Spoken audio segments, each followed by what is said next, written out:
A girl accidentally reincarnated as the villain noble lady in an Otome game. She not only got framed by the game's heroine in public, she even got dumped by her fiancé on the spot. Right when Jenny hit rock bottom, the male lead of the sequel, Prince AKS, suddenly appeared, and he actually proposed to the disgraced Jenny. She had no idea how to react, but what she didn't know was, AKS had been silently watching her for years. They were classmates, but they barely ever spoke. AKS would always hide behind the library windows, watching Jenny read under the trees. Jenny got embarrassed hearing that. She only avoided crowds because she wanted to eat snacks in peace. By the time AKS realized his feelings, he was already in too deep. But back then Jenny was engaged to Prince Heart, so he sealed those feelings away, and planned to forget her after returning from studying abroad. But that day, he personally witnessed Jenny's engagement being broken. AKS knew his chance had finally come. Jenny was shocked. She didn't expect him to say all that so casually, but she didn't give him an answer yet. After sending Jenny home, AKS formally invited her on a date. Jenny didn't refuse. She agreed to meet in 3 days. When Jenny got home, her father and maid were busy cursing Prince Heart, while her mother only cared about how she'd respond to AKS's proposal. Jenny felt completely lost,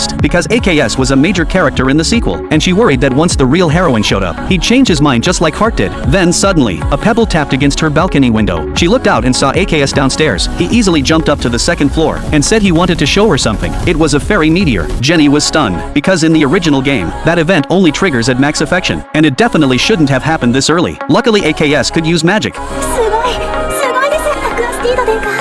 ィアラローズ城に気に入っていただけてよかった。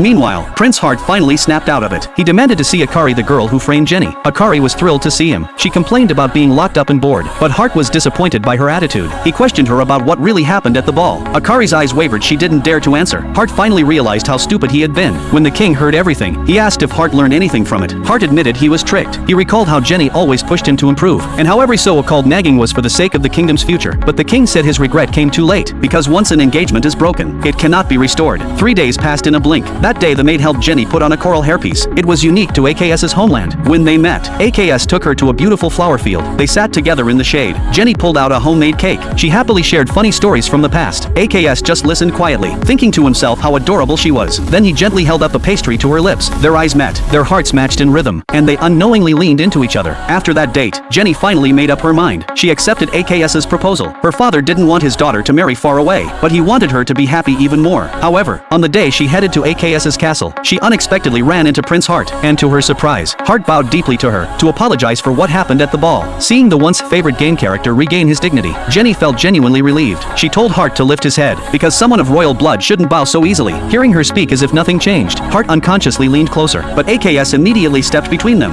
ハルトナイツ王子、私の大切な婚約者、何をしようとしている？